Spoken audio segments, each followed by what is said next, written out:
Проходите, гости дорогие. Здравствуйте! Детские голоса, гармонь. Говорят, здесь так всегда, когда Максимовы собираются вместе. Мама, папа и 8 детей. 4 кровных, а с 2008-го и 4 приемных. Приняли свое сердечко.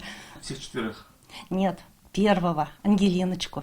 Первые приемные дочери тогда было 2 года. Девочки с особенностями здоровья. Потом появились еще 3 малыша. Настя, Саша и Вася. У Насти и Саши схожие диагнозы. И каждый месяц государство оказывает им материальную помощь по инвалидности. Только органы опеки не подтверждают необходимые документы. Причину мы не знаем, причины разные.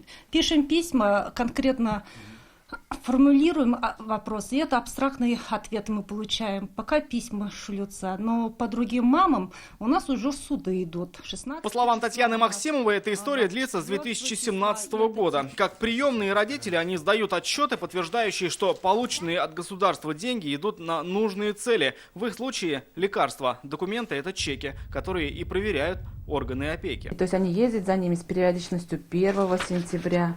13 сентября. Почему же документы до сих пор не подтверждают? Органы опеки объясняют, они проверяют целесообразность трат. Но судя по предоставленным чекам от Максимовых, лекарства, на которые государство выделяло деньги, совсем не детские. Мы сделали запрос в Аксубаевскую ЦРБ педиатру, и от педиатра, значит, поступила информация о том, что некоторые лекарственные препараты с чеков, предоставленных семьей Максимовой, детям вообще противопоказаны. По данным органов опеки, речь идет в среднем о 150 тысячах на каждого ребенка в год. Чтобы проверить, целесообразно ли они потратились, органы опеки обратились в прокуратуру. Прокуратурой Аксубаевского района проводится проверка по информации отдела опеки и попечительства о возможных нарушениях в действиях опекунов несовершеннолетних детей при расходовании средств, выделяемых государством.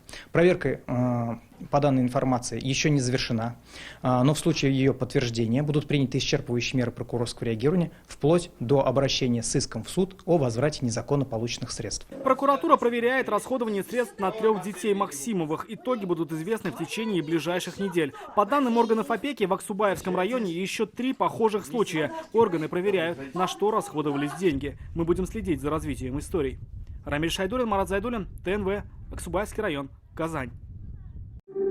Яз яхшы хәбәрләр алып килә. Яңа гасыр каналында дөнья күргән җылы эзле фильмын кабат карарга телисезме? Күп санлы тамашачылар соравы буенча фильмның барлык серияләрен хәзер tnv.ru сайтында карарга була. Все новости дня, выпуски программы «Новости Татарстана», программы и фильмы на сайте tnv.ru и на YouTube-канале ТНВ. Подписывайтесь.